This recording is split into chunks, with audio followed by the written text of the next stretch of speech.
Então, pontualmente, duas horas. Vou primeiro, então, agradecer a todas e a todos que estão aqui presentes, quem nos acompanha virtualmente pelo Teams também.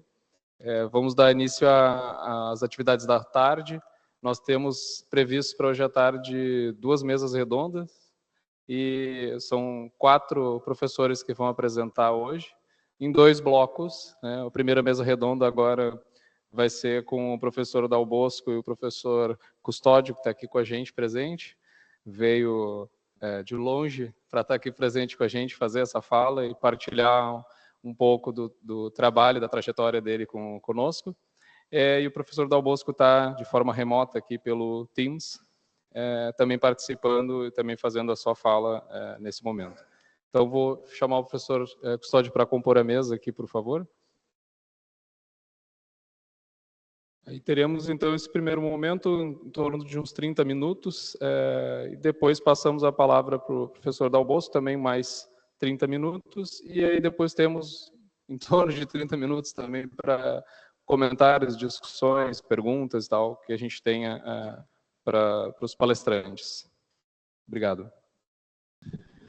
Como a gente diz no Ceará, boa tarde para vocês tudinho. Eu queria saudar o Leonardo aqui do meu lado, saudar o 18º colóquio de filosofia da Unicinos, 28º, eu disse 10º, né? 28º, já é uma tradição da filosofia e da hermenêutica esse colóquio. Saudar o professor Luiz Roden, e saudar uma pessoa que me é muito cara, o professor Hans-Georg Flickinger, que está presente aqui, e é uma grande alegria começar essa tarde reencontrando, depois de tantos anos. Flickinger foi o orientador do Luiz, mas eu sinto-me co-orientado por ele em muitas das minhas afirmações na minha tese de doutorado, defendida ainda no ano 2000. Bom, o tema que está proposto aqui, eu quero aproveitar o momento para fazer algumas confissões, né? Eu resisto muito a uma coisa que o Luiz gosta desde o início, que é essa relação que se coloca entre hermenêutica e diferentes áreas, hermenêutica e alguma coisa, né?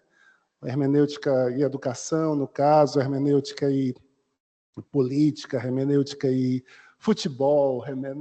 Resisto muito porque é uma relação arriscada. Eu acho que tem risco quando a gente faz isso, porque a gente, no nosso caso e no meu caso, a gente está falando de hermenêutica filosófica.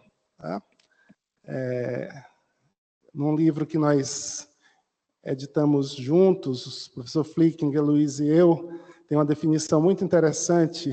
Hermenêutica é o caminho que vai da palavra ao conceito e, igualmente, de volta do conceito à palavra, né?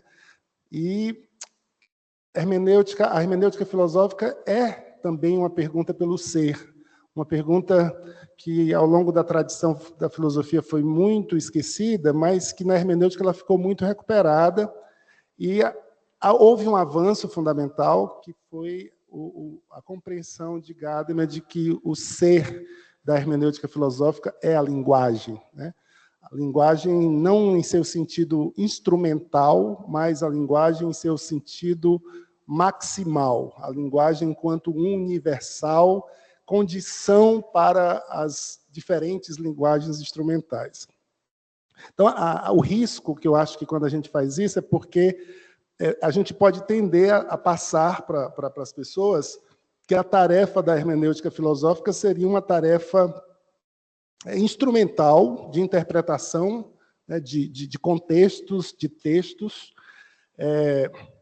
que é uma tarefa que a hermenêutica se dá, mas eu diria, por exemplo, que seria muito uma hermenêutica metodológica. Talvez a hermenêutica de Paul Ricoeur tenha muito isso, né, uma hermenêutica que também ainda tem muito a ver com exegese, E o meu entendimento, né, o entendimento que eu construí ao longo dos anos sobre a hermenêutica filosófica, é que não se trata disso. A hermenêutica filosófica, antes de tudo, ela é a própria filosofia, né? Ou seja, a hermenêutica filosófica não seria simplesmente um campo da filosofia ao lado, né, de outros, mas ela é uma condição do filosofar, é uma condição mesma do filosofar. Ou seja, nós não temos como fugir, né? E aí eu coloco como comentários propedêuticos aqui, nós não temos como fugir dessa que é a condição fundamental da hermenêutica, com a condição do próprio ser humano, que é a finitude, ou seja, a nossa incompletude, o nosso inacabamento, esse espaço vazio fundamental para que a gente possa fazer o esforço da compreensão, fazer o esforço da interpretação, e que tem uma exigência de atualidade permanente, onde cabe aí o conceito de historicidade, né? A historicidade aqui, entendida numa tradição da Muriel, a história continuamente influente, né? Não é uma historicidade que a gente contempla, mas uma historicidade na qual estamos imersos e que é uma exigência de atualização permanente. Ou seja, em nós não há um ponto de chegada final, mas há sempre uma necessidade de atualização. Eu quero também fazer um destaque inicial para... o Gadamer não se refere tanto, na minha opinião, a Heidegger, como muitos até imaginavam que ele seria um filhote de Heidegger. Não é de verdade, apesar de ter sido aluno de Heidegger. Eu defendi que talvez a dialética de Hegel e Platão tenham influenciado muito mais fundamentalmente a constituição da hermenêutica filosófica do que a analítica existencial de Heidegger, mas o Gadamer parte do pressuposto de que o Heidegger fez um trabalho de fôlego, né? E ele atesta a analítica existencial no sentido de que é preciso se dar conta dessa estrutura humana de acolhimento, né, desse mais em função do vazio da finitude. O estudo dessa estrutura é a analítica existencial, né? Então, como fazer sem correr esse risco, né, de simplesmente a hermenêutica ser uma plataforma externa que vai fazer uma interpretação e uma análise da educação como outra coisa, né? Eu não pretendo fazer isso e não concordo em fazer isso. Então, como fazer esse encontro, esse diálogo da hermenêutica filosófica com a educação? E eu encontrei como viés isso que eu vou apresentar nesse texto, que é entender que, assim como a condição da hermenêutica filosófica é a finitude, é a historicidade, se eu pensasse com Heidegger, a temporalidade, a condição da educação é o conceito de liberdade. Ou seja, nós somos, dizendo como Aristóteles, por natureza, animais educáveis. E não é por opção, é por natureza. Isso significa que nós precisamos, né, da educação para ser livres, né? Ou seja, nós precisamos da educação para nos tomar as decisões que a gente precisa tomar, fazer as mudanças que precisamos fazer. Então, a educação é entendida aqui, né, não como uma educação instrumental, uma educação que forma funcionários para o mundo do trabalho, mas a educação como uma formação para estar no mundo, uma formação para ser livre, tá? E, obviamente, a partir disso, a educação instrumental, a educação que forma para a gente ser funcionário, servidor, empregado, né? É outra coisa. Assim como a linguagem, o português, o francês, o alemão, né? O mandarim, são formas de realização desta linguagem, que é essa condição, esse mainframe de tornar possível línguas. Então, Leonardo, você pode passar. Eu vou fazer uma leitura para corresponder um pouco o meu raciocínio, mas vou fazendo as paradas. Esse texto aí não é para eu ler até o fim, não. Então, educação é o processo de conquista da humanidade do ser humano. Nosso tempo é um tempo de uma enorme concorrência de sentidos, até mesmo de dúvidas a respeito do sentido, ou pelo menos da possibilidade de se tematizar um sentido abrangente, capaz de articular com significação a globalidade da nossa existência.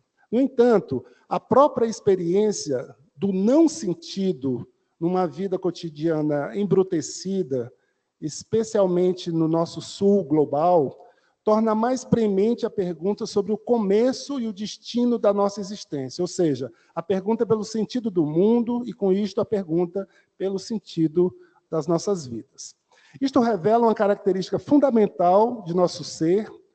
O ser humano se distingue de tudo mais por uma fundamental abertura. Ele é basicamente intencionalidade, ou seja, orientação para uma realização para a qual ele está a caminho, mas que, em princípio, pode não acontecer.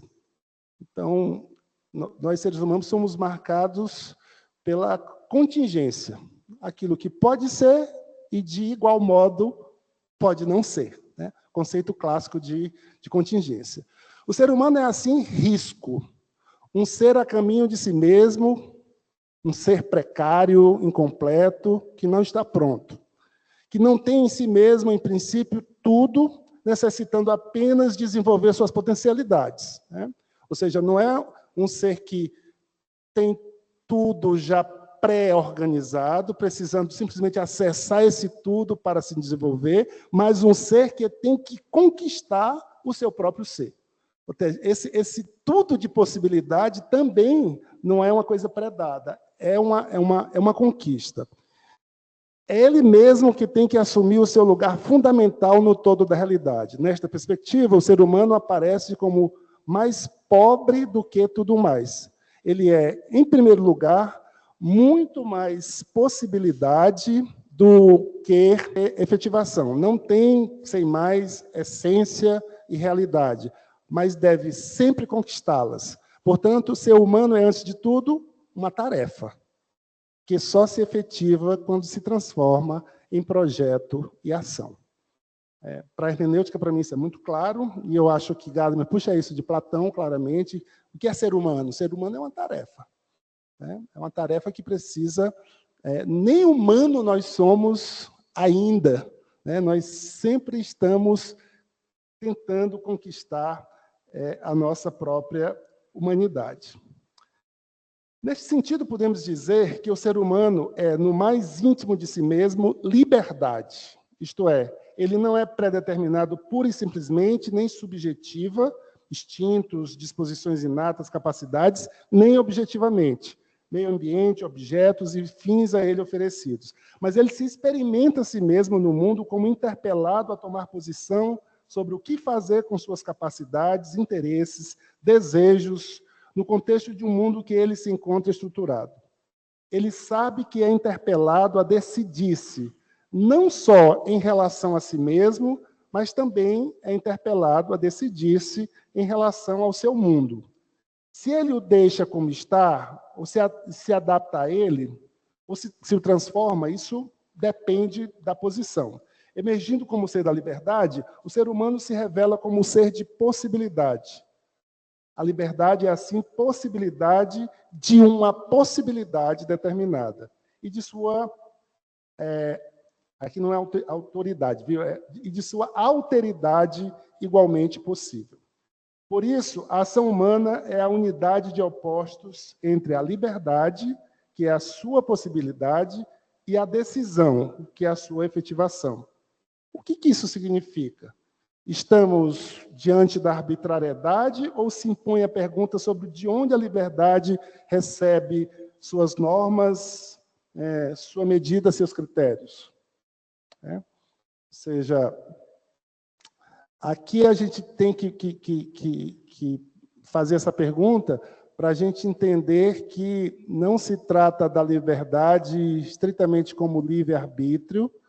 Eu decido de forma arbitrária sobre tomar água, refrigerante, suco, não é isso, mas já é um entendimento de que a liberdade ela não se realiza no solipsismo, no indivíduo enquanto indivíduo sozinho, mas só em sociedade, só em comunidade, e, portanto, ela precisa de uma sociabilidade para a constituição de critérios. Então, ora, a própria crise da razão que vivemos na contemporaneidade, quando radicalizada, nos leva a buscar uma razão universal, onde as múltiplas razões encontram sua unidade. Uma razão englobante, capaz de articular um sentido uno e unificador da existência humana. E é claro que eu vou tentar dizer aqui que universalidade é essa. Eu não estou falando de uma razão instrumental.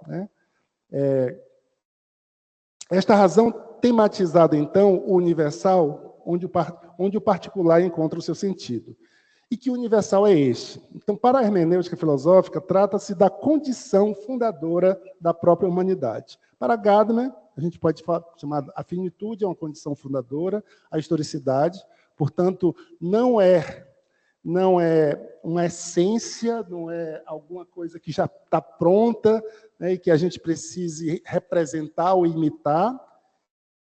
E para Heidegger, a gente poderia usar o que ele chama de existencial temporalidade, né? O ser humano é, antes de tudo, filho do tempo, estar no tempo. E eu diria que não há disputas entre Gadamer e Heidegger sobre isso. O conceito de, vamos dizer, de historicidade não está disputando com o conceito de temporalidade aqui. Tá? Mas entendo que Gadamer deu um passo adiante ao tematizar a linguagem como ser. Né? E, nesse sentido, o ser passa a ser a linguagem passa a ser esse universal da hermenêutica filosófica. O ser que pode ser compreendido, né, é linguagem, uma frase clássica do Gadamer. Neste ponto, podemos dizer que os fundamentos da hermenêutica filosófica se encontram com os fundamentos da educação, se entendemos a educação aqui como processo de conquista da liberdade. Então, se a gente puder entender que a hermenêutica é um processo onde o ser humano se conquista a si mesmo, porque ele tem essa falta fundamental e ele precisa se conquistar, a gente pode dizer que a educação só se justifica, e aí eu diria até ontologicamente, porque não é opção, porque nós somos animais livres. Enquanto animais livres, a gente precisa se conquistar a si mesmo, né, porque nós não estamos prontos. E a liberdade é isso, a liberdade é não estar pronto, porque se nós estivéssemos prontos, né, Deus, por exemplo, não é livre nesse sentido, porque se a gente imaginar que Deus nas definições clássicas é ato puro, né, não tem espaço para espaço livre, né, para essa conquista, para qualquer conquista nova. Assim como a finitude e a historicidade justificam a tarefa interminável da hermenêutica filosófica, a liberdade justifica a tarefa interminável da educação. Nesse sentido, podemos afirmar que a hermenêutica pauta a educação, tá? A hermenêutica pauta a educação, interpelando seus rumos. Por exemplo, quando a gente vai dizer que há uma tendência, eu vou usar um termo habermasiano, né, da educação instrumental colonizar a educação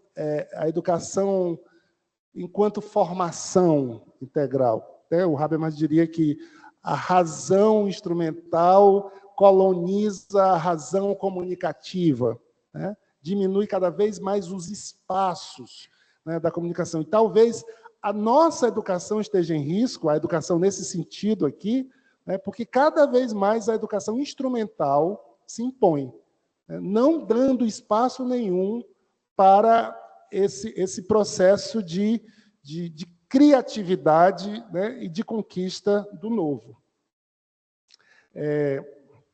Da mesma forma, a educação instiga a hermenêutica filosófica a manter a atualização das perguntas sobre o ser humano, que é o homem, sobre a verdade, o que é a verdade, sobre a linguagem, sobre diálogo, sobre liberdade, sobre historicidade, etc.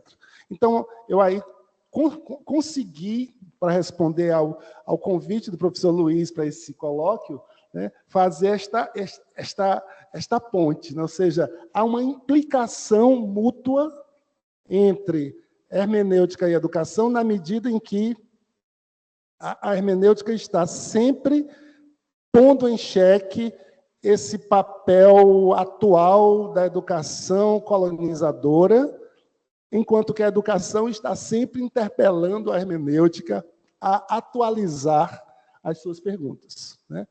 O Gadamer diz que há uma primazia da pergunta, ou seja, em relação a qualquer resposta. A pergunta é mais originária do que qualquer resposta. Portanto, isso não pode ser calado na educação. E quando isso é calado na educação, significa que o instrumental se sobrepõe ao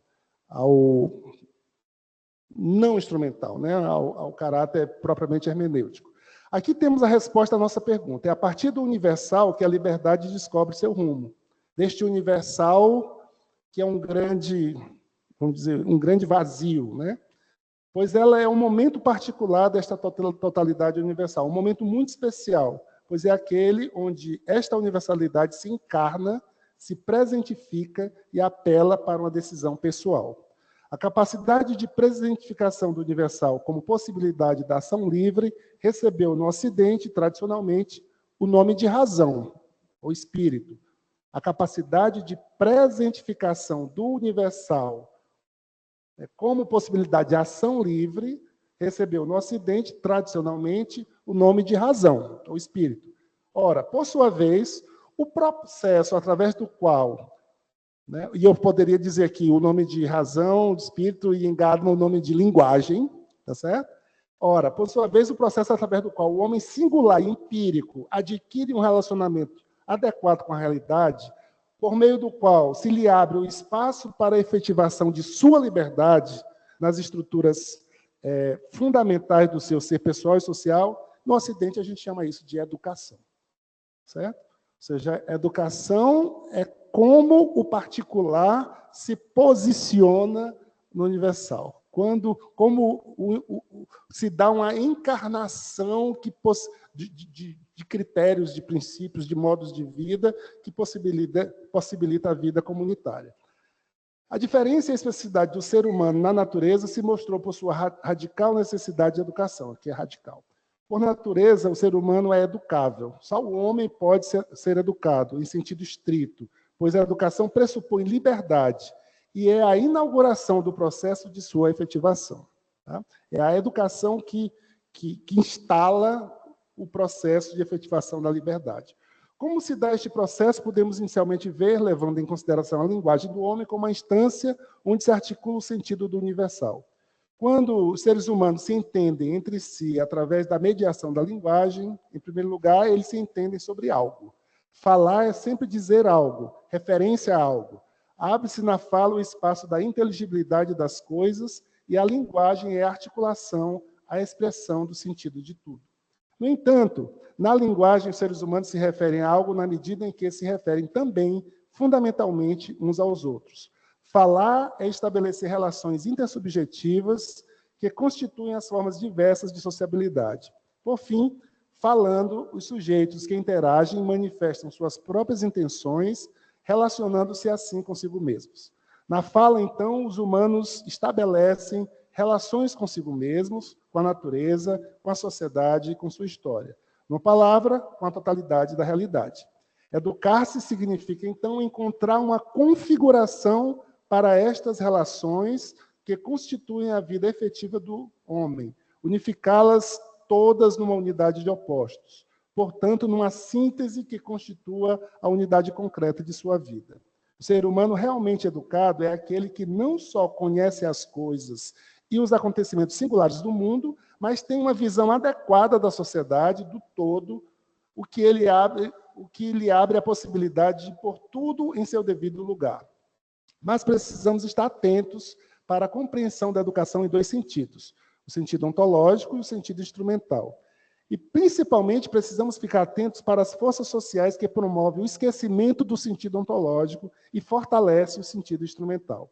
Podemos usar aqui o pensamento de Habermas, a contraposição feita em razão comunicativa e razão instrumental, como analogia. Temos que reconhecer que, no mundo de hoje, estamos passando por uma crise muito profunda em relação à educação, que consiste precisamente no fato de que nós só somos capazes de instruir e não de educar, isto é, de fazer emergir um relacionamento com o todo.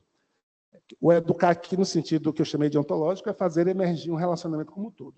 Nossas instituições educativas parecem que são hoje instituições de instrução destinadas a preparar os futuros funcionários da sociedade, ou seja, os quadros que nelas sistematicamente se devem inserir, sem sermos capazes de educar a pessoa para ser mais humana. Já terminando, o ser humano é um ser a caminho de si mesmo, é uma busca de liberdade, ou seja, ele é uma opção que se radica numa interpretação da totalidade do real. A educação é precisamente o processo através do qual a pessoa toma consciência desta totalidade como condição de possibilidade de sua autorrealização como ser humano. Ora, vimos que esta totalidade é concreta, isto é, uma estrutura de relações com a natureza, com a comunidade humana, com a sociedade, com a história, etc. É na constituição dessa estrutura de relações que o ser humano se faz ou se frustra em seu ser. Nesse sentido, revela-se que a liberdade não é exclusivamente algo subjetivo, ligado ao mundo do indivíduo, mas é também energia que se exterioriza, comunhão de liberdades, processo de interação e sua configuração. O ser humano, enquanto indivíduo, só existe inserido em comunidades, de tal modo que sua liberdade é sempre liberdade pessoal e social. A conquista da liberdade passa pela configuração dos mundos históricos, capazes de gerar autonomia. O ser humano se faz livre construindo mundos, onde a liberdade se efetiva na configuração de suas relações intersubjetivas. Quanto tempo eu tenho? Sim, 2, 3 minutinhos. Tá.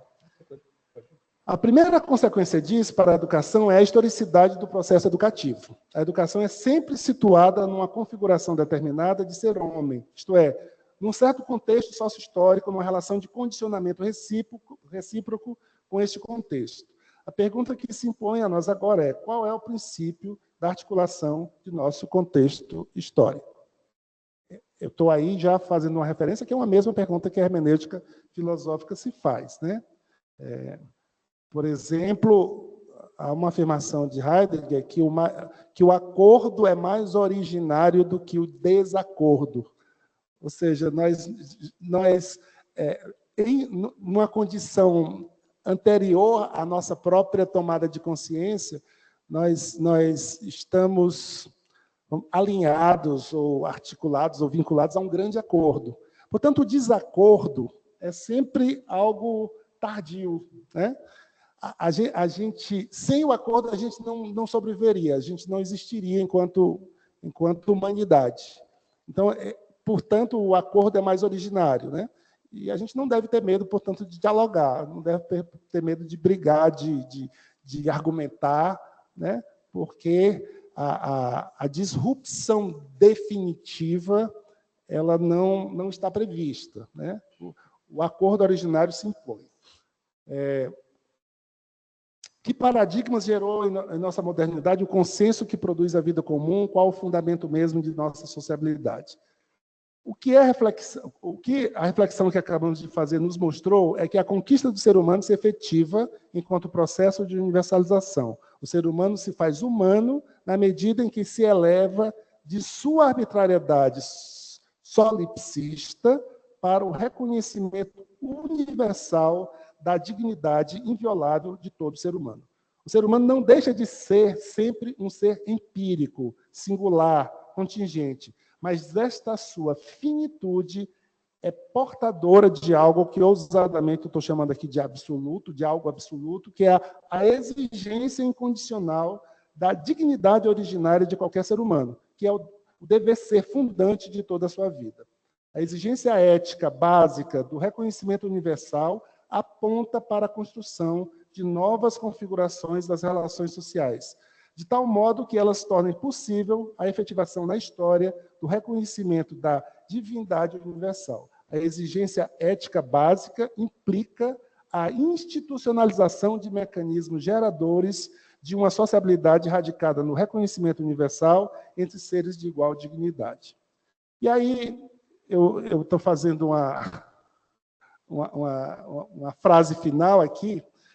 A hermenêutica é sempre cobrada, a hermenêutica filosófica de Gadamer, de não conseguir adentrar no campo da ética, né? Ou seja, como se o Gadamer fosse devedor de uma tarefa que ele nem mesmo se deu, né?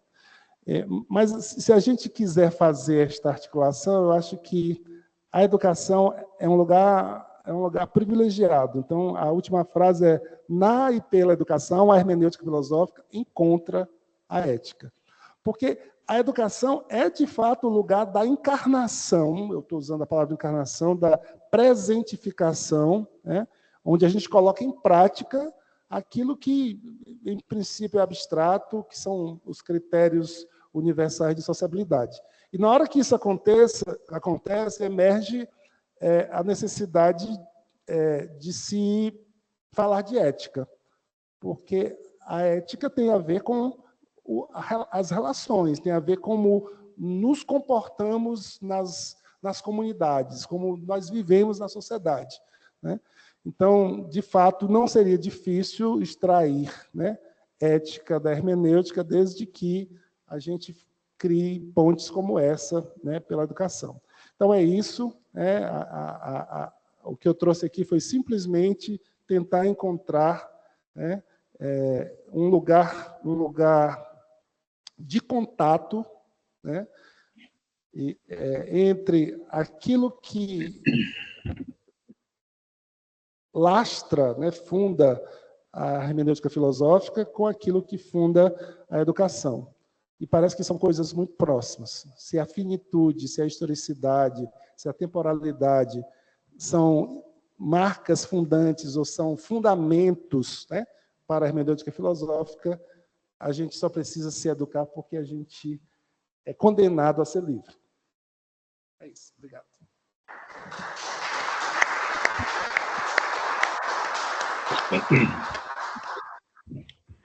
Obrigado, professor Custódio. Eu vou passar já direto a palavra à professora Dal Bosco, que nos acompanha pelo Meet, e depois nós temos daí o período para discussões, para perguntas, comentários, como eu havia mencionado previamente.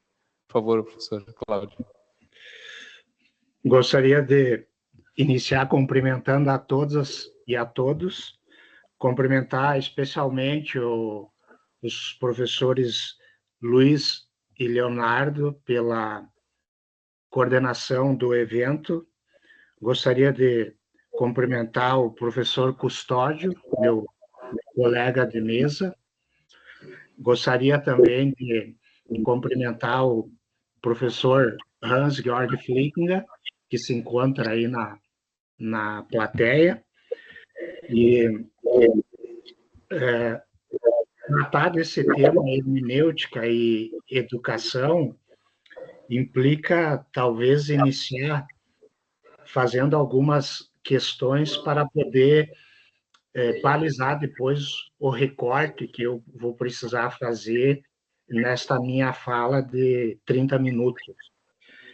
Considerando a longa tradição filosófica da hermenêutica, que recorte mais apropriado seria para dar conta, né, desta mesa? O que seria mais interessante desta longa tradição da hermenêutica para tratar do tema da educação? E, em síntese, o que seria mais apropriado para tratar da relação entre hermenêutica e educação?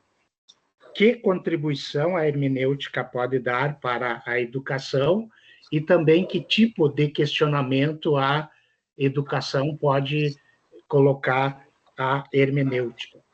Com base nesse questionamento inicial, eu gostaria de fazer um recorte aqui e formular uma hipótese.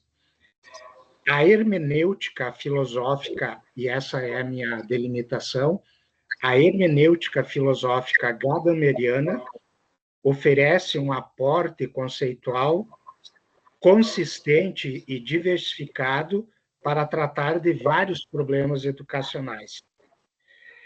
E a Bildung e a praxis dialógica são dois conceitos chaves. Então, essa é a delimitação, e eu gostaria de fazer aqui um duplo movimento. Primeiro, eu gostaria de partir da noção de Bildung, que é apresentada na primeira parte de Verdade e Método, aonde, juntamente com os conceitos de senso comunes, capacidade de juízo e gosto, o Gadamer considera a formação, ou seja, a Bildung, como 4 conceitos fundamentais da Geisteswissenschaft, ou seja, das ciências do espírito, e isso valeria também como 4 conceitos fundamentais para a pedagogia. Então, esse é o primeiro movimento. O segundo movimento, eu quero fazer um ingresso pontual a uma conferência que o Gadamer proferiu quase ao final de sua vida para secundaristas do ginásio de Bremen, na Alemanha, cujo título é Erziehung ist sich erziehen, educação é educar-se, aonde, a partir daí, eu gostaria de extrair 3 conceitos que são importantes para pensar essa relação entre hermenêutica filosófica gadameriana e educação, que são os conceitos de Erziehung, educação, Bildung, formação, e Ausbildung, que é capacitação ou treinamento. Então, quando nós falamos aqui dessa relação entre hermenêutica filosófica gadameriana e educação, precisamos levar em consideração 2 outros conceitos que desempenham um papel fundamental, que é Erziehung, que é Bildung, e Ausbildung, ou seja, formação e capacitação.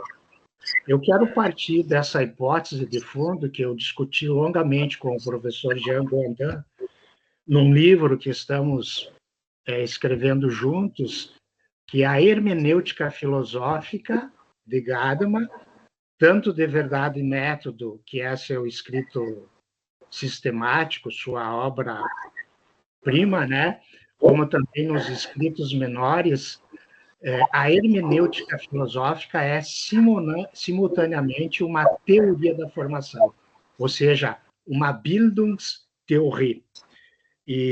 Mas nós precisamos ir além de Verdade e Método e nos concentrar, sobretudo, nos escritos menores, depois da publicação de Verdade e Método, e resgatar de lá essa ideia da praxis dialógica enquanto diálogo vivo, que é um conceito que o professor Hans-Georg Flickinger tem desenvolvido em seus escritos sobre filosofia da educação numa perspectiva hermenêutica. E há uma questão de fundo aí para poder dar conta desse diálogo entre hermenêutica filosófica gadameriana e Bildung e formação. Vou usar mais a palavra formação em vez de educação, é a ideia da hermenêutica como filosofia prática. Esse é um tema central e que nos leva a discutir o que significa a hermenêutica como filosofia prática. Significa levar em consideração a possibilidade de conceber a hermenêutica como uma Anwendung, ou seja, no latim que o próprio Gadamer utiliza, da applicatio, e Anwendung, traduzido para o português como aplicação, não é, evidentemente, instrumentalização. Aplicação é o emprego prático da razão, inclusive no sentido aristotélico da praxis, que o Gadamer faz uma tradução importante do livro 6º da Ética Nicômacos, do Aristóteles, e faz preceder uma longa introdução a essa tradução e depois também um pós-fácil a essa tradução, aonde ele discute essa noção da hermenêutica como filosofia prática.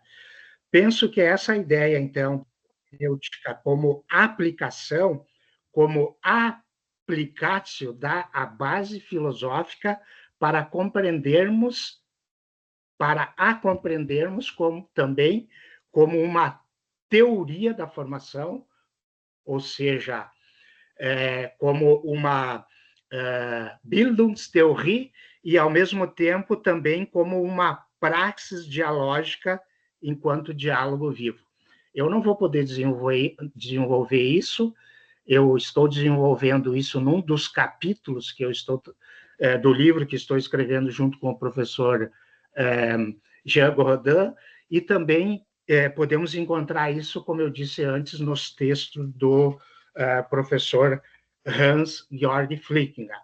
Então, eu vou falar agora, vou fazer 3 observações pontuais sobre a noção de Bildung, que aparece na primeira parte de Wahrheit und Methode, verdade e método, e depois, no tempo que me é possível, eu vou finalizar com algumas observações sobre essa conferência do Gadamer. Então, eu vou iniciar aqui com essas 3 observações. A formação, juntamente com o senso comunis, a capacidade de juízo e o gosto, constituem os 4 conceitos fundamentais das ciências do espírito e, portanto, também da pedagogia como teoria da educação. Com a reflexão introdutória de tais conceitos, Gadamer pretende justificar a autonomia das ciências do espírito, afirmando que sua especificidade repousa não nas questões de método, mas sim na tradição humanista da formação. Com isso, podemos perceber o peso atribuído por ele à Bildung na arquitetônica de sua hermenêutica filosófica. Nesse sentido, cabe a seguinte pergunta: qual é propriamente a noção de formação justificada na parte inicial de verdade e método? Para os propósitos aqui desta mesa, há 3 aspectos que gostaria de reconstruir ao mesmo tempo em que pretendo assinalar alguns limites inerentes à noção de formação que Gadamer resgata do diálogo com a tradição humanista. O primeiro aspecto, então, refere-se à especificidade da formação que a distingue do modo de produção de objetos técnicos. Igualmente ao que acontece na physis, a formação não reconhece objetivos que lhe são impostos de fora. O que interessa a finalidade interna pressuposta pela ação formativa, que a impede de ser tomada como meio para fins que lhe são estranhos. Essa é uma tese central de Gadamer, que vincula a formação à praxis no sentido aristotélico. O autor deixa isso mais claro em sua tradução e comentário do livro 6º da Ética Nicômacos. Importa destacar, no momento, considerando a parte inicial de verdade e método, que ao se diferenciar do modo de produzir objetos, da poiesis como técne, ou tecné, a formação possibilita um tipo de ação que não se deixa instrumentalizar por forças externas, assegurando que a própria ação possa se autocompreender como prática de liberdade. Em síntese, a formação consiste no esforço, na capacidade do sujeito que brota de sua interioridade e que visa sua ascensão à humanidade. Isso está muito claro em Hegel, em Kant, que o Gadamer retoma essa ideia nessa parte que eu estou reconstruindo aqui. Então, esse é o primeiro aspecto. O segundo aspecto abrange a pretensão do sujeito à universalidade, Allgemeinheit. Se a influência de Hegel faz-se sentir como um todo na concepção gadameriana de formação, é nesse segundo aspecto que ela se torna ainda mais marcante.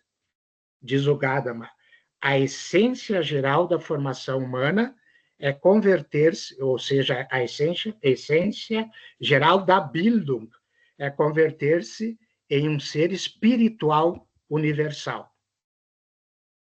Da interpretação da fenomenologia do espírito, Gadamer retém o sentido formativo do trabalho humano, uma vez que, trabalhando a coisa, o ser humano se forma a si mesmo.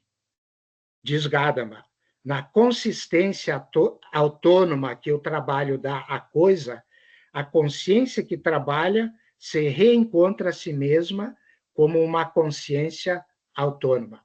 Fim da citação. Isso significa dizer que, por meio do trabalho como forma de exteriorização de si, o ser humano alcança sua universalidade. Gadamer também chama este segundo aspecto de formação prática, vinculando-o, seguindo a propedêutica filosófica de Hegel, à escolha profissional, a qual implica o desempenho de tarefas que não são assumidas como fins privados.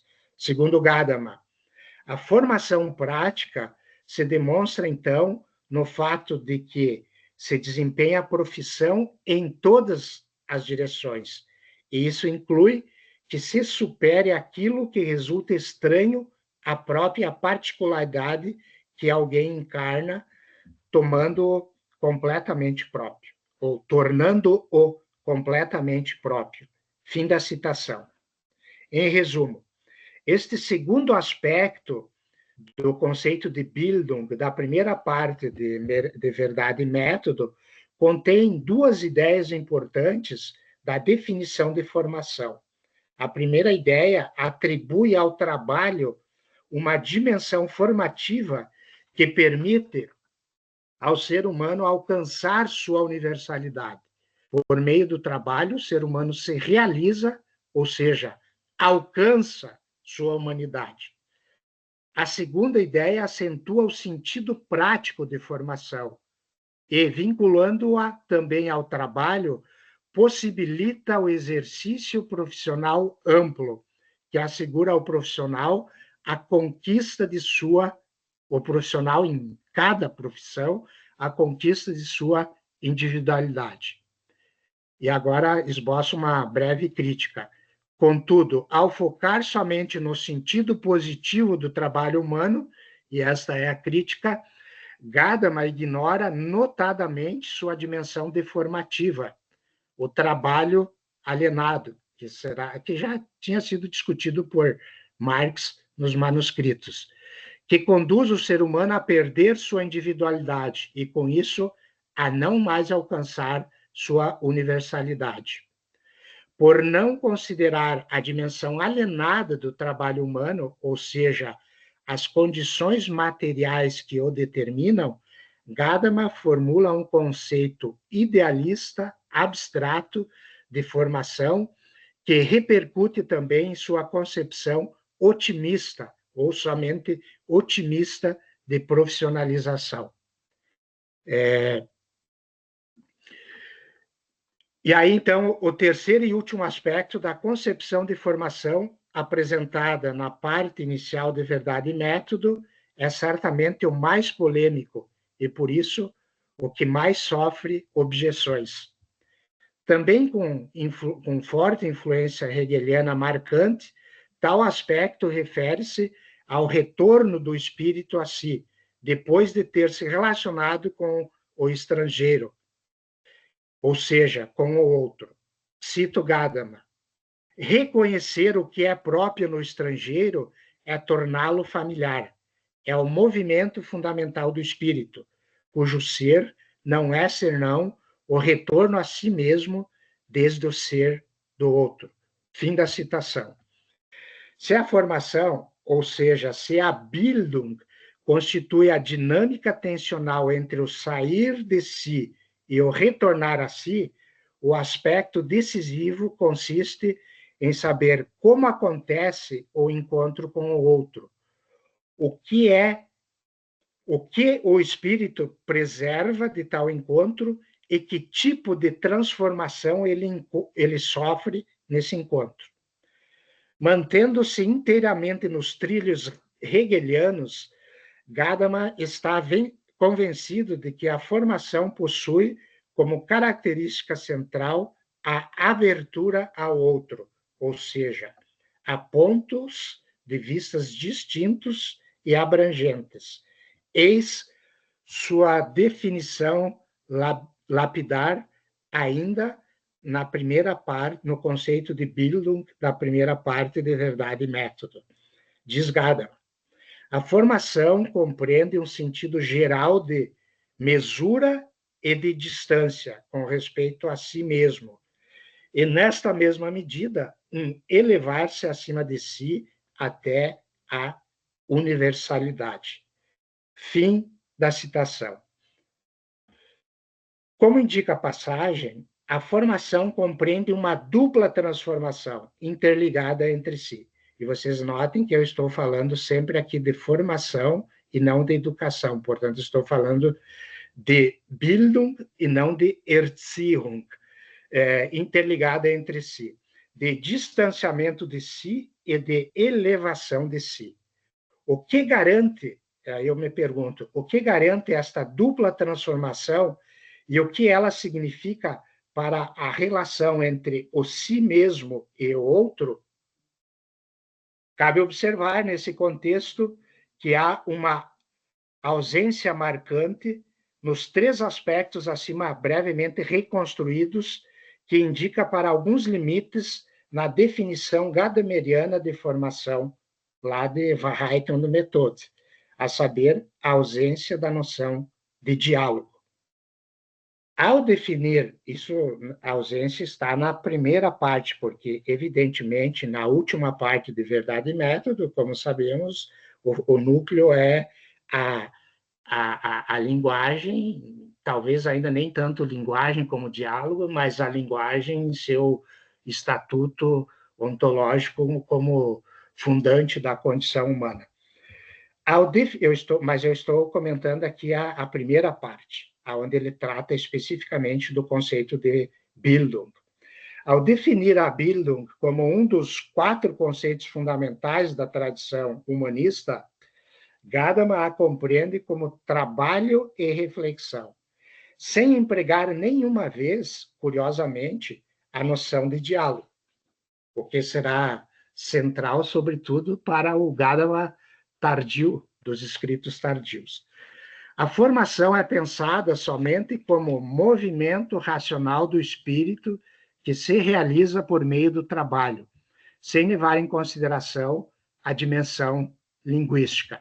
Ela é pressuposta, mas não é justificada, o que o Gadamer já poderia e talvez até deveria ter feito ali na primeira parte, quando ele trata dos 4 conceitos fundamentais das ciências do espírito. Sendo assim, mesmo reforçando o sentido de abertura ao outro como constitutivo da ideia de formação, Gadamer mantém tal sentido restrito ao espelhamento que o próprio espírito faz de si mesmo, correndo o risco, como alerta o meu colega da Universidade de Kassel e colega do professor Hans-Georg Flickinger, o Dirk Stederoth, de que o retorno a si, o Rückkehr zu sich, reduz ao outro a mero instrumento para alcançar seus desejos e interesses particulares. Esta objeção faz sentido ao se referir exclusivamente à definição apresentada na parte inicial de Verdade e Método, mas desconsidera o avanço da justificativa de Gadamer, feito ainda na última parte da referida obra e, sobretudo, em seus escritos tardios. Além de se formar pelo trabalho e pela reflexão, e esse é um ponto decisivo, o ser humano também se forma pela linguagem, mais precisamente, segundo o Gadamer tardio, pela praxis dialógica.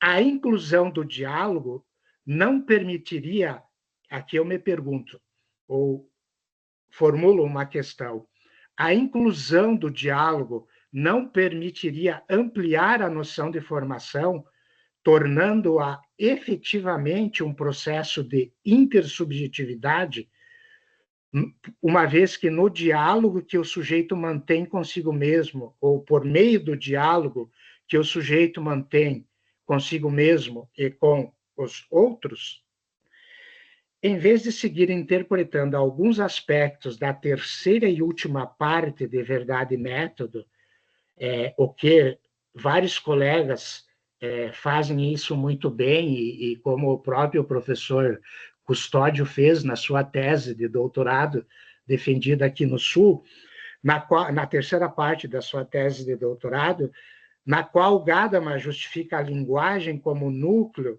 da experiência hermenêutica e, portanto, também da própria experiência formativa, faço agora um comentário geral sobre o diálogo vivo como aspecto fundante do processo formativo. E me parece que aqui está um fio condutor importante e produtivo para tratar da relação entre hermenêutica e Bildung, não seguir mais o viés sistemático de Verdade e Método, mas se apoiar nos escritos menores do Gadamer, que foram produzidos, sobretudo, depois da publicação de Verdade e Método, que são inúmeros, compreendem vários volumes da obra completa do Gadamer. Então, em seus escritos tardios, também chamados escritos menores, Gadamer sustenta a tese de que a linguagem só acontece no diálogo. Aliás, esse é um passo decisivo que ele dá com toda clareza nos escritos tardios e que está subtendido e não devidamente justificado lá, né, em Wahrheit und Methode. Livrando-se com isso da pesada ambição sistemática de sua obra magna, na qual ele busca fundamentar o nexo ontológico entre ser e linguagem. A guinada para o diálogo vivo significa, entre outros aspectos, a retomada da tríade dialética socrática constituída pela relação tensional e inesgotável entre escuta, pergunta e resposta, né? Uma relação tensional de um bom círculo inesgotável, assegurando com isso a vivacidade da conversão humana que acontece no plano histórico, social e cultural. Tal guinada repercute decisivamente, e esse é o meu ponto, no próprio conceito de formação, o qual passa a ser concebido agora pela dinâmica do diálogo vivo, despido daqueles interesses sistemáticos de Verdade e Método, pela dinâmica do diálogo vivo, constituídas, sobretudo, pela escuta e pela pergunta. Nesse sentido, saber escutar e perguntar torna-se o núcleo da ideia histórico-concreta de formação. Veja bem, estou falando sempre de formação e não de educação. A qual supera os limites idealistas e abstratos da definição encontrada na parte inicial de Verdade e Método. E isso eu desenvolvi adiante, não vou poder desenvolver aqui, reconstruindo em detalhes a discussão que o nosso colega professor Hans-Georg Flickinger faz em seus trabalhos de filosofia da educação e formação, publicados aqui no Brasil, diretamente vinculados ao GT Filosofia da Educação e à Sociedade Filosofia da Educação aqui no Brasil. Então, recomendo aqui a consulta, a leitura dos trabalhos do professor Hans-Georg Flickinger nessa direção, que eu, obviamente, não vou poder prosseguir, e em breve eu mesmo apresento uma reconstrução detalhada desses trabalhos do professor Hans-Georg Flickinger num livro em parceria que eu estou escrevendo com o meu ex-orientador na Alemanha, o professor Wolf Dietrich Schmidt-Kowalski, que também é colega e amigo pessoal do professor Hans-Georg Flickner. Em vez de seguir esse caminho, que talvez até fosse mais interessante, eu escolhi um outro caminho, considerando que o tema da nossa mesa aqui é hermenêutica e formação, e eu fiz o recorte para tratar disso na hermenêutica gadameriana, sobretudo nos escritos tardios depois da publicação de Verdade e Método.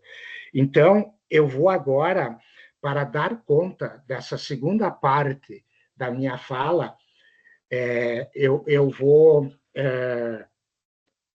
seguir comentando uma famosa conferência que o Gadamer faz quase ao final de sua vida para estudantes secundaristas de Bremen, na Alemanha, e que está intitulada Erziehung ist sich erziehen.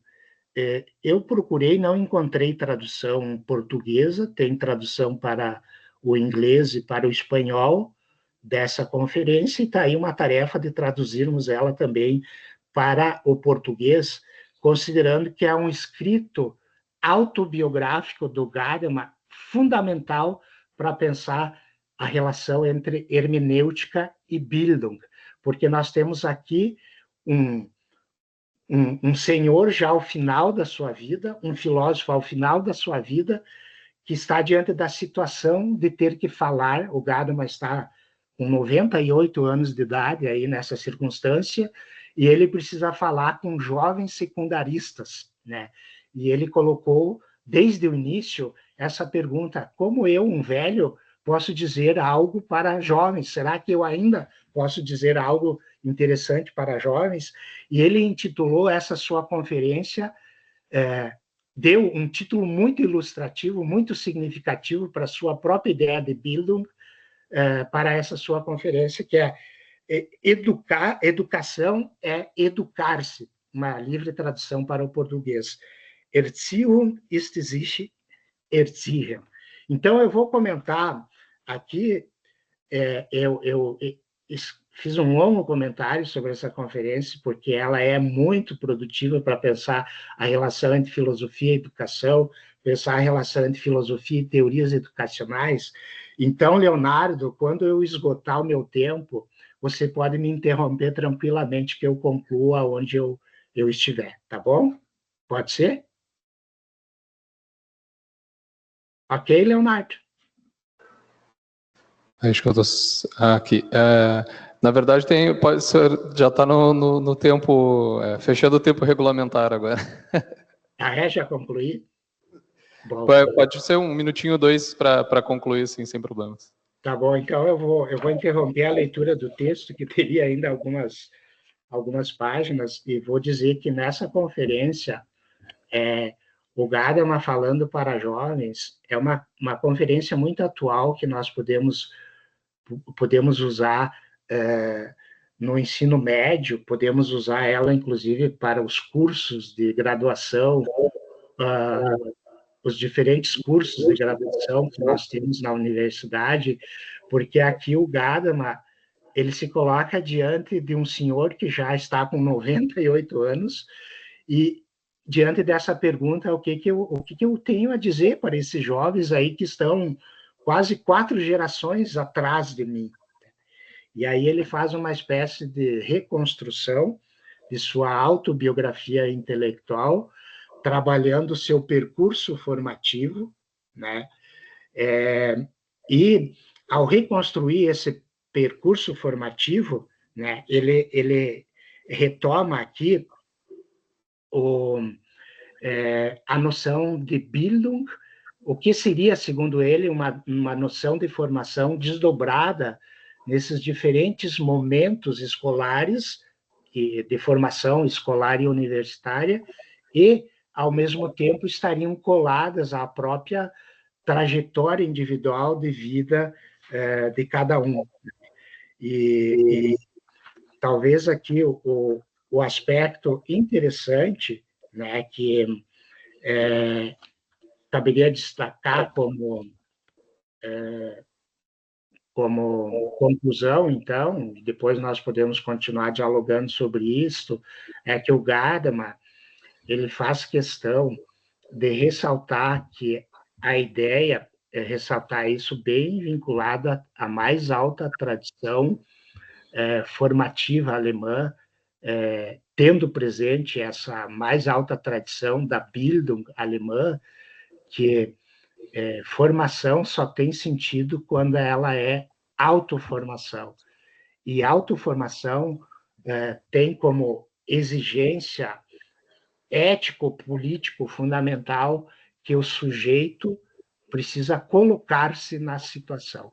Não há formação de um ponto de vista de fora, mas ele precisa colocar-se na situação. Então, né, a Bildung, ela implica já um processo interno, né, de crítica e autocrítica do sujeito, que já aparece na figura do Sócrates histórico, né, da ideia da autocrítica, é levada adiante em vários momentos da tradição filosófico-formativa ocidental, tem capítulos centrais aqui, como no De Magistro, de Agostinho, no Emílio de Rousseau, e assim por diante. Né?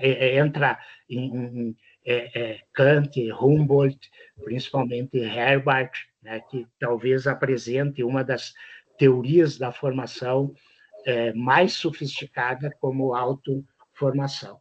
Então, para concluir, eu acho que um ponto importante aí para discutir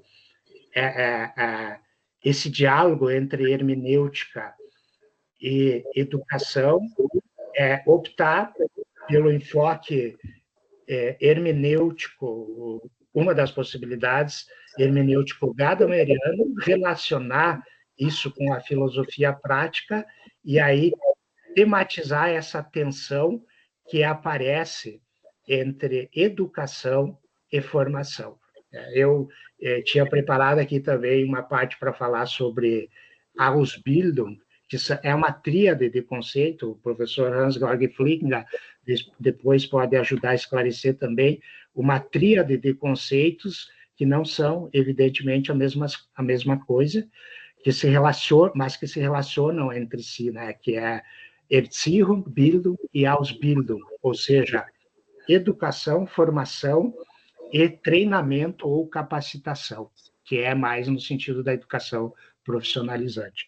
Mas eu acho que eu tenho esboçado com isso alguns aspectos, né, do que eu gostaria de tratar, e isso, como eu disse, também vai fazer parte de um dos capítulos do livro que eu estou escrevendo com o professor Wolf Dietrich Schmidt-Kowalski, o grande amigo e colega de décadas do professor Hans-Georg Flickinger, lá na Universidade de Kassel. Obrigado, gostaria de agradecer aí ao convite ao professor Luiz Roden, antigo parceiro aí de jornadas, agradecer o convite aí ao Luciano também e demais, Leonardo e demais organizadores do evento. Obrigado.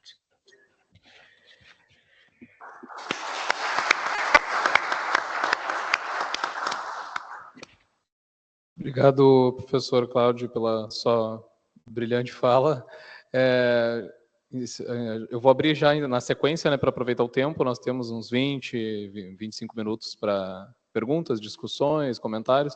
Já estou vendo que o Luiz já está com a mãozinha levantada aqui, número 1. Quem quiser já vai colocando seu nome na sequência que eu vou anotando aqui, ou assim que acabar a intervenção, vocês levantem a mão e participem, por favor. Vou passar para o professor Luiz. Acho que tem um microfone ali atrás. Acho que só tem que ligar ele. Olha só, tem microfone aqui. Tá, uma ótima tarde a todos. Super obrigado, tá, Custódio, e de Fortaleza a Passo Fundo, aqui em São Leopoldo. Então, estamos, claro, sem falar da Alemanha aqui.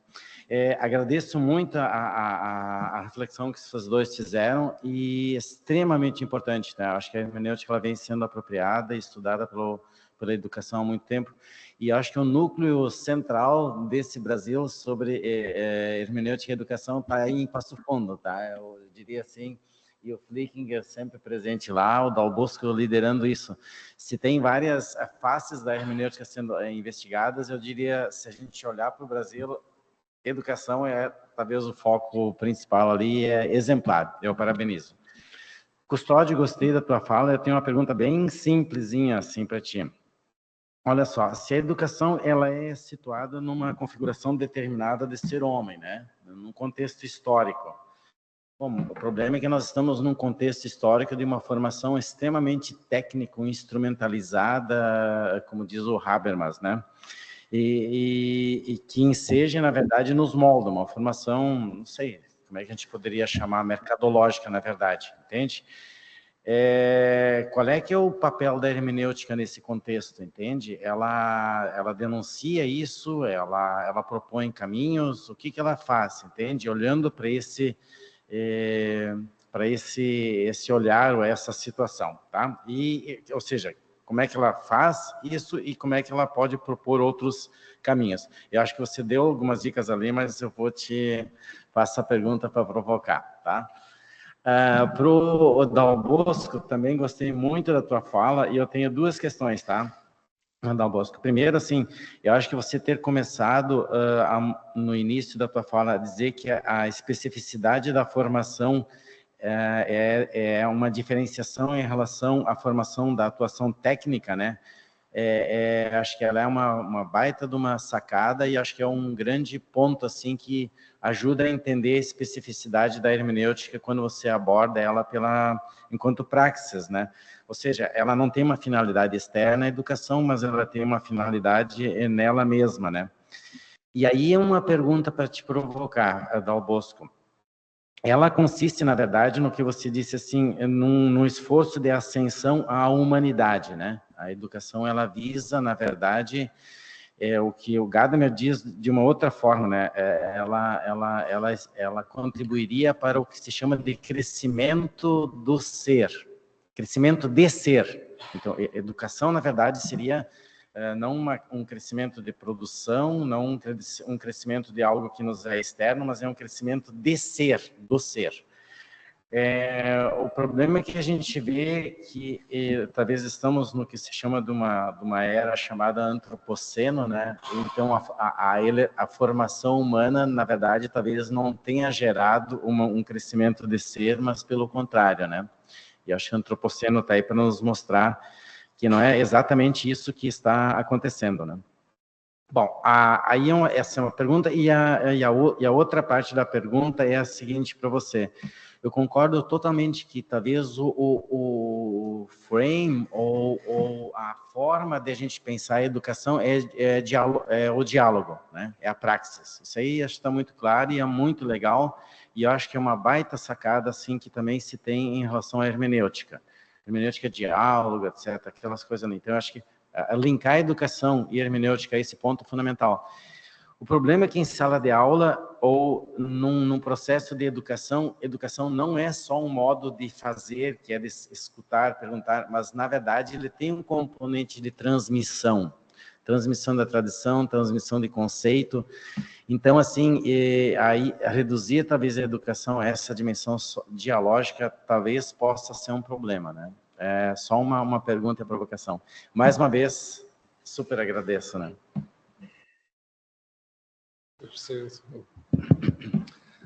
Bom, primeiro dizer, professor Dal Bosco, que eu encontrei muitas convergências entre as nossas falas, né? Na verdade, parece até que a gente fez um grupo de estudo junto, porque a gente não olhou a educação de fora, tá certo? A gente tentou buscar aquilo que, de fato, é o conceito de educação possível de ser articulado com a hermenêutica filosófica. E aí, Luiz, eu diria para você o seguinte, eu acho que a hermenêutica ela não tem um papel, tá certo? Enquanto filosofia, nesse contexto, não. Eu acho que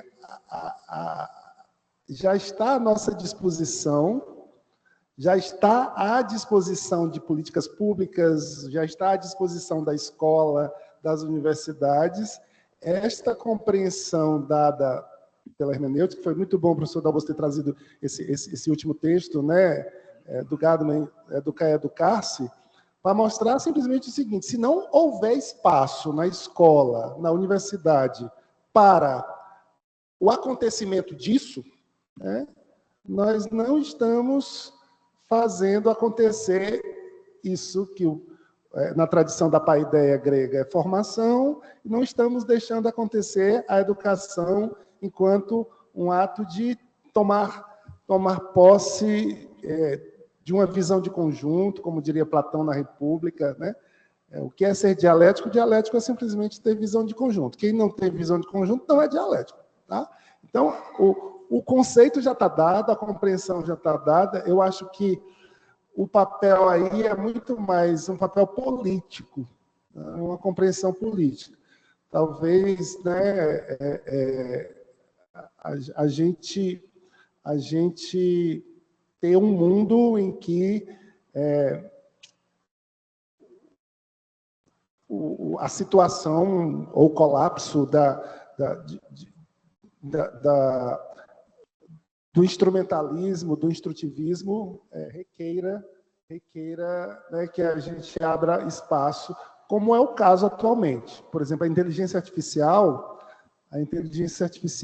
pode nos colocar numa situação de passividade e de instrumentalidade, onde essa abertura para o diálogo não seja mais necessária, tá certo? Então, é preciso que a gente se posicione, e aí, se a gente puder dizer, a gente tem a hermenêutica filosófica e muitas outras contribuições dadas, a própria dialética de Platão a Hegel, para nos dizer assim, o que a gente pode fazer diante do império ou do imperativo da inteligência artificial hoje. Hermenêutica, um conceito que é o que é ensinar. Ensinar é deixar o outro aprender. É isso. Ensinar é deixar o outro aprender. Não tem como você deixar o outro aprender, tá? No sentido não instrumental, sem diálogo.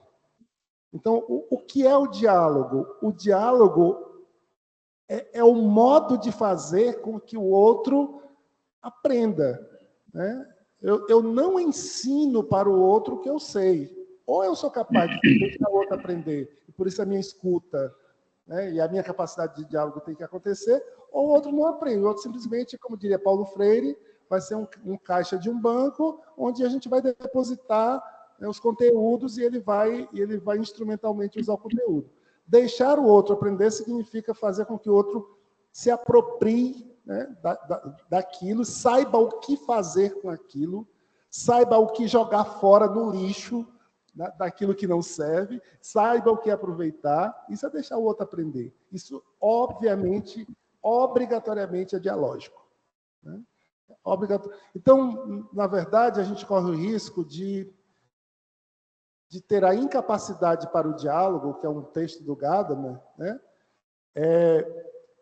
Pela nossa própria incapacidade de pensar, né? Se a gente não aprender a pensar. Eu lembro que Platão diz assim, o que é o pensamento?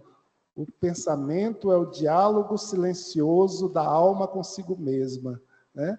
Ou seja, não é todo mundo que sabe pensar, não é todo mundo que faz acontecer esse diálogo silencioso da alma consigo mesma, sabe? Então, isso está dado. Eu acho que a nossa tradição de filosofia, né, desde dos gregos até hoje, o que nós precisamos é de espaço político, né? Os massacres políticos, obviamente que a linha Donald Trump, né, a linha Bolsonaro, não vai querer, né, diálogo, não vai querer razão comunicativa, não vai querer formação, né? Mas cada vez mais instrumentalização, instrutivismo. Então, não se trata, eu acho, né, qual é o papel da hermenêutica. Eu acho que o papel da hermenêutica já tá cumprido, né? A contribuição está dada. Cabe ter espaço político, né, para fazer isso acontecer. Professor Cláudio, por favor. Obrigado, Luiz, pela pergunta e pelas observações e pela pergunta. Talvez pudéssemos começar com essa discussão, essa diferenciação entre quando você diz, né, que a formação ela implica numa ascensão à humanidade, ou, na linguagem ontológica gadameriana, um crescimento do ser. Nós estamos nos movendo aqui no paradigma clássico da formação. E aí, a ideia que eu apresentei lá, Ascensão à Humanidade, só comentei, ela é clássica em Kant e Herder, né, que desenvolvem isso, e depois é levada adiante nas diferentes vertentes alemãs, passando por vários autores, né, o Fichte, o Humboldt, o Hegel, desembocando contemporaneamente no Gadamer. Quando o Gadamer fala de Bildung, de formação, ele tem diante de si, obviamente, toda essa tradição clássica, né? E eu talvez, para tratar dessa tua pergunta, teria que dizer que já está no sentido hermenêutico gadameriano de praxis dialógica, essa ideia que você está exigindo acertadamente de transmissão. A praxis dialógica tem, obviamente, né, a raiz socrática,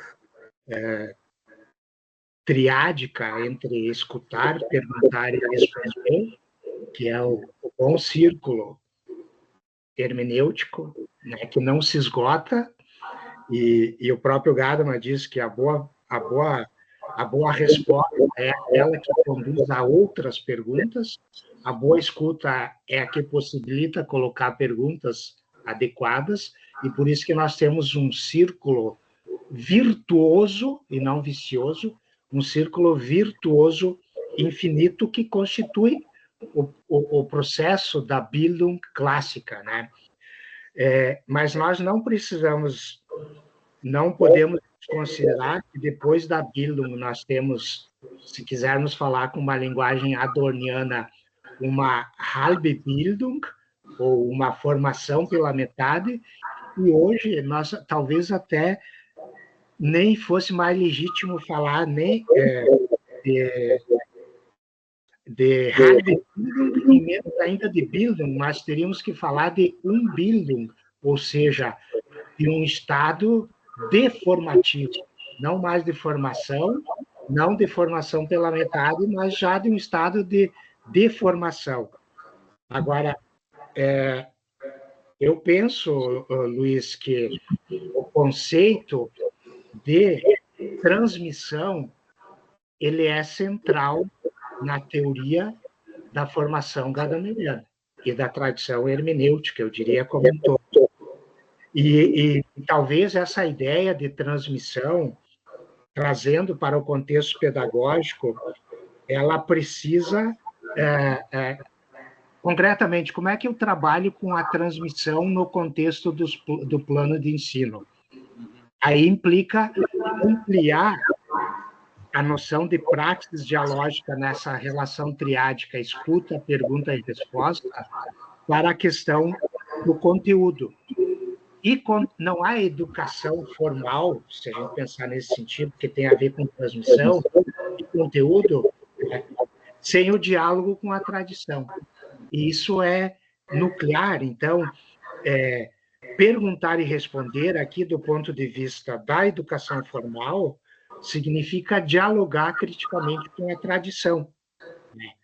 E isso o Gadamer nos leva a discutir em vários momentos da sua obra e principalmente nos seus escritos tardios aí depois de Verdade e Método. Então nós temos aí uma praxis dialógica, uma praxis formativa que é exercitada pelo diálogo, mas um diálogo que em sala de aula ele precisa ter como incorporar o conteúdo. Sem conteúdo, nós caímos no vazio, né? Mas é um conteúdo que ele precisa ser, vamos dizer assim, jogado dialogicamente nessa relação entre passado, presente e futuro.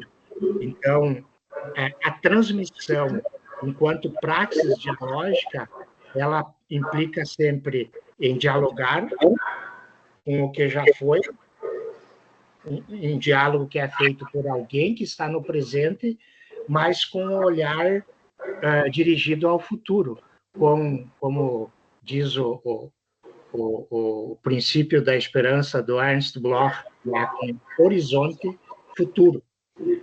Então, eu entenderia um pouco nesse sentido, né, essa tua pergunta, e que tu tens razão nesse sentido que trabalhar a formação não significa abrir mão da transmissão, ou seja, do conteúdo, e um conteúdo que é dialogado com o passado, sempre numa perspectiva de horizonte de futuro. Obrigado, professor Cláudio. Só vou passar, tem uma perguntinha no chat rapidinho para o senhor, se por acaso, a Ana Paula do Carmo pergunta, ela agradece, né, pelas falas inspiradoras dos ambos os professores, né, e queria perguntar ao professor Dal Bosco se teria indicação de leitura sobre essa tríade que o senhor comentou sobre Bildung, educação e treinamento, capacitação, ou se é autoria sua, ainda não saiu nada, mas se tivesse alguma coisa, alguma indicação nesse sentido, se pudesse indicar algum texto, um autor nesse sentido. Isso aí é o que vai ser o 5º capítulo do livro que eu estou escrevendo em parceria com o professor Schmidt Kovacic. É um material ainda que não está pronto. Aliás, o professor Hans-Georg Flickinger, o infindável parceiro de todas as horas, já fez a leitura crítica desse capítulo, né? Mas como se chama quem perguntou? Ana Paula. A Ana Paula, se quiser contatar comigo, depois eu posso disponibilizar esse texto que ainda está em elaboração, mas não tem problema. Tá?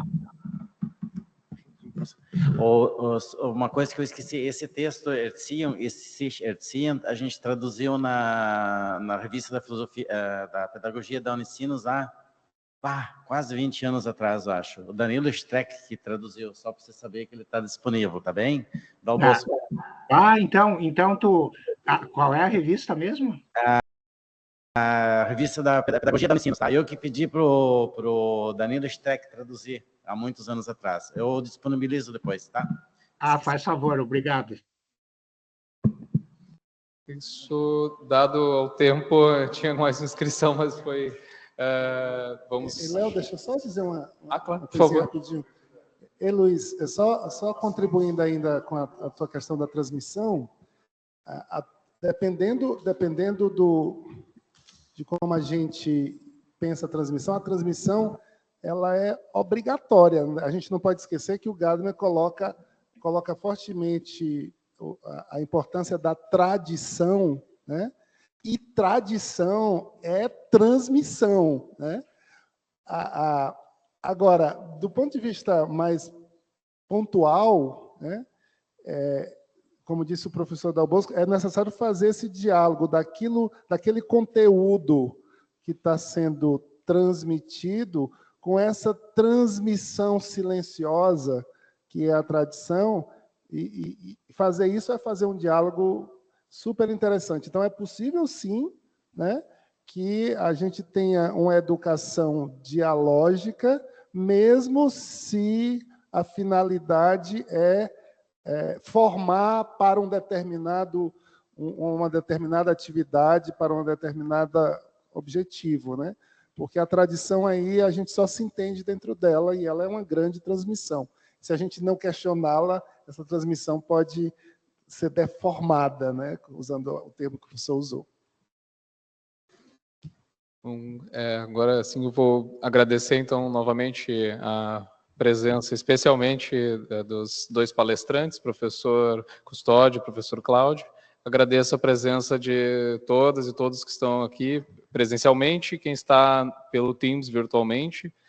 Obrigado.